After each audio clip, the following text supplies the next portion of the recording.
Ok, muchachos, de nuevo yo. En este segundo video vamos a mirar el segundo término que tenemos que definir, el segundo concepto. El concepto se llama desplazamiento. ¿Qué es desplazamiento? Pues cuando yo digo que algo se desplazó es porque se movió. Simplemente estaba en un lugar y se movió a otro lugar. Entonces el desplazamiento es un indicativo del movimiento del cuerpo, como está definido acá. Indica el movimiento del cuerpo. Entonces el desplazamiento me va a decir cuánto se movió el cuerpo respecto al lugar donde estaba inicialmente. Si nosotros tenemos un cuerpo que no se mueve, pues su desplazamiento es cero, porque siempre va a estar en la misma posición. Si un objeto se mueve, al moverse, entonces cambia su posición y por lo tanto se desplaza. Miremos aquí este dibujito. Aquí tengo una recta donde coloqué un carrito. Tengo un carrito a las 10 de la mañana se encuentra en esta posición y a la 1 de la tarde se encuentra en esta posición. A esta posición la llamé inicial porque fue a las 10 de la mañana y a esta final porque fue a la 1 de la tarde. La pregunta que me hago es ¿cuánto se movió el auto del dibujito?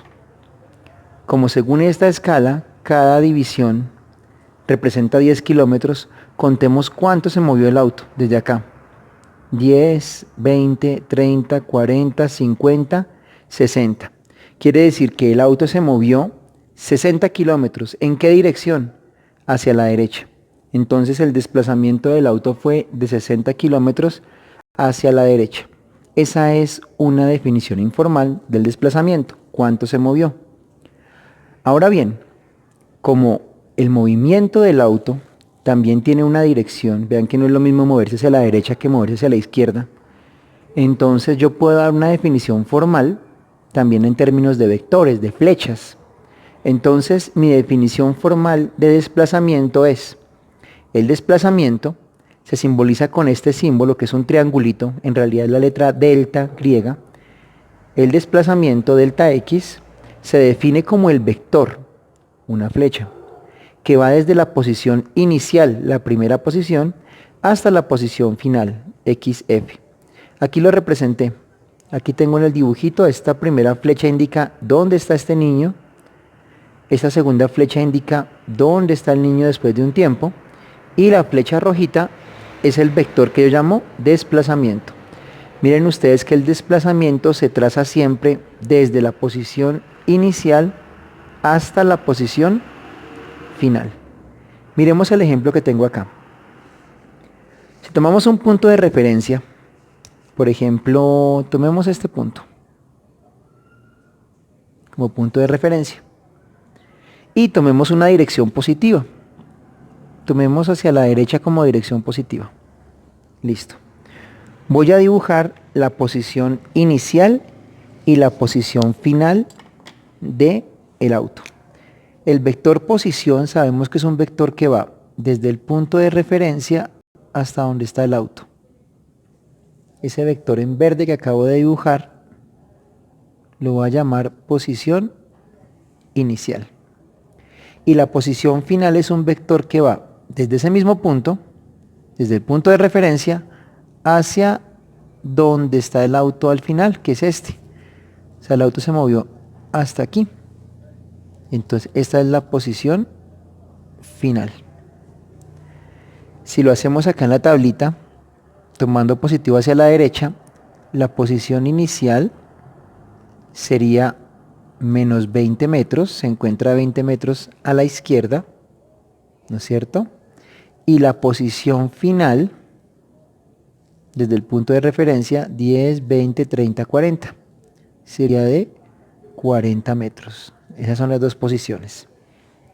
Ahora voy a trazar el vector desplazamiento. Recordemos la definición. Desplazamiento es el vector que va desde la posición inicial hasta la posición final. Entonces voy a trazarlo acá. Para que no me quede aquí todo esto apeñuscado, pegadito, voy a dibujarlo aquí abajo.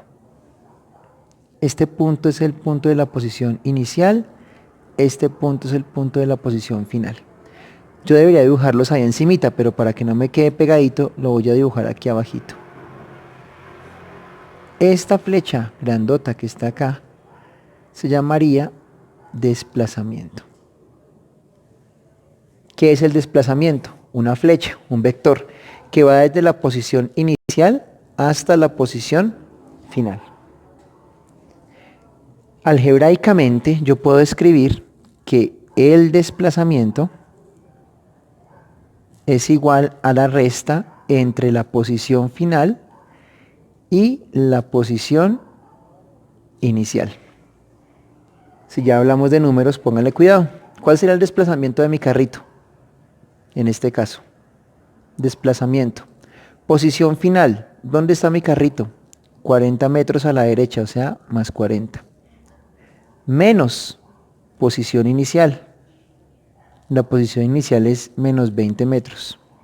¿Cuánto me da 40 menos 20? Menos 20. Menos por menos más, y 40 más 20 me da 60 metros. ¿Qué significa? Que el carro se desplazó 60 metros en dirección positiva, es decir, hacia la derecha. Miren ustedes que gráficamente obtuvimos la misma respuesta mirando el dibujo que usando la definición algebraica para esa resta de dos vectores, de dos flechas. Entonces el desplazamiento se define como la posición vieja, perdón, la posición nueva, posición final, menos la posición vieja, posición inicial. Entonces tenemos una ecuación si tenemos datos, tenemos un procedimiento gráfico, dibujar desde la posición inicial hasta la posición final del vector. Entonces, ese sería el segundo concepto del día de hoy, el concepto de desplazamiento. Para finalizar, vamos a mirar aquí una cosita. Hablando de posiciones en los sistemas de 2 y 3 dimensiones. Cuando tengo un sistema en una dimensión, cuando el movimiento es en una dimensión, nosotros vamos a observar que tenemos el punto de referencia y solo tenemos dos direcciones, una hacia un lado y otra hacia el otro. Entonces yo puedo definir positivo hacia un lado, negativo hacia el otro. Y eso me define perfectamente la posición de un objeto. Cuando estoy en 2 dimensiones, como por ejemplo este señor que está aquí, en un sistema en 2 dimensiones tenemos que usar un plano cartesiano. Es una de las formas más generales de posicionar. Si uso un plano cartesiano, yo puedo hablar de 2 formas para definir la posición de un objeto. Uno, dando la magnitud, es decir, el tamaño de la flecha, y dando el ángulo. Entonces yo puedo decir, el señor se encuentra a tantas unidades en un ángulo de tantos grados. Eso me permite a mí, obviamente, poder ubicar un objeto. Más adelante, cuando miremos representaciones ya de forma más específica, miraremos cómo se determina esto. Pero también puedo decir, de este mismo señor está A unidades hacia la derecha y B unidades hacia arriba. Entonces la posición la puedo dar como en forma cartesiana, como la componente AB. Entonces ustedes recordarán que es una pareja ordenada, donde A es la componente horizontal y B es la componente vertical. En 3 dimensiones, cuando ya tenemos la tercera dimensión, cuando ya no es un plano, sino en 3 dimensiones, nosotros tenemos que dar, hay varias formas de representación, hay 3 tipos de representación, una se llama esférica, otra se llama cilíndrica, y la más común es la forma rectangular, que es esta. En coordenadas rectangulares yo doy la posición de un objeto dando la primera componente, las unidades en X, la segunda componente, las unidades en Y, y la tercera componente, las unidades en Z. En nuestro grado, en grado décimo, vamos a trabajar en una dimensión y unos casos particulares de 2 dimensiones. La tercera dimensión no la tocamos para el movimiento, aunque uno generaliza las ecuaciones y pues ya cuando lleguen a su universidad ustedes van a ver la tercera dimensión para definir movimiento. La posición. Nuestro planeta Tierra, que está aquí, creo que no alcanzan a verlo, lo voy a subir un poquito acá. Nuestro planeta Tierra, para podernos ubicar en el planeta, es una esfera. ¿Y cómo me ubico en una esfera? Pues tengo que buscar un punto de referencia, igual que como lo habíamos definido al principio. Entonces definimos 2 líneas. La línea del ecuador, que divide el planeta en 2 mitades, el hemisferio norte y el hemisferio sur, y una línea imaginaria que se llama el meridiano de Greenwich.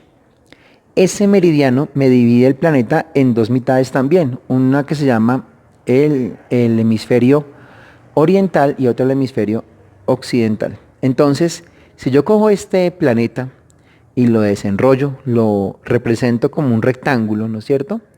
Entonces acá voy a tener la línea del ecuador y aquí voy a tener el meridiano de Greenwich. Greenwich, bueno. Entonces yo puedo establecer un sistema de referencia. en ese sistema de referencia voy a definir que del ecuador hacia arriba vamos a llamarlo norte, del ecuador hacia el sur vamos a llamarlo sur, y lo que midamos hacia el norte o hacia el sur se va a llamar latitud. Ahí no me escribió el marcador, pero ahí se alcanza a ver, bueno, latitud. Entonces yo digo latitud norte o latitud sur. Eso me permite a mí ubicarme verticalmente, digámoslo, en el mapa. Entonces yo digo, estoy a 4 grados de latitud norte o a 4 grados de latitud sur. Los grados son una unidad muy generalizada para la posición en los mapas. Y ahora, el meridiano me divide a mí también el planeta en este y en oeste, o en oriente y occidente. Entonces yo puedo dar también grados hacia el occidente o grados hacia el oriente. O sea, aquí un ejemplo de Bogotá. Aquí está Bogotá pintada muy fea en ese mapita que yo me inventé. ¿Cuál es la posición de Bogotá? La posición de Bogotá sería 4 grados hacia el norte, es decir, por encima del ecuador, y 75 grados hacia el oeste, es decir, 75 grados a partir del meridiano de Greenwich, 75 grados hacia la izquierda, hacia el oeste. Esas son las medidas de latitud y longitud. Es una forma de ubicarnos en el planeta. Importantísima esta forma de ubicarnos porque así funcionan los GPS. El GPS me permite a mí ubicarme por un medio de satélites, y los satélites lo que hacen es identificar las coordenadas en donde se encuentra ubicado el objeto, un automóvil, una casa. Nosotros tenemos una dirección de GPS que podemos mirarla en un mapa y él me va a botar las coordenadas de donde me encuentro ubicado. Entonces la ubicación no solamente en una dimensión como lo mirábamos en los ejemplos, sino también en 2 y en 3 dimensiones. En el caso del planeta, en 2 dimensiones. Con esto finalizamos la primera parte de nuestra clase. Como actividad vamos a mirar la actividad número 1 y la actividad número 2 de la guía número 3, que se llama Cinemática del Movimiento. Cualquier duda la estaré atendiendo a través del blog o a través del correo. Con virus yo aprendo en casa. No, con virus yo estudio en casa, @gmail.com. De nuevo les pido disculpas por el video tan arcaico, pero es con mucho cariño y espero que mi explicación haya sido lo más clara posible.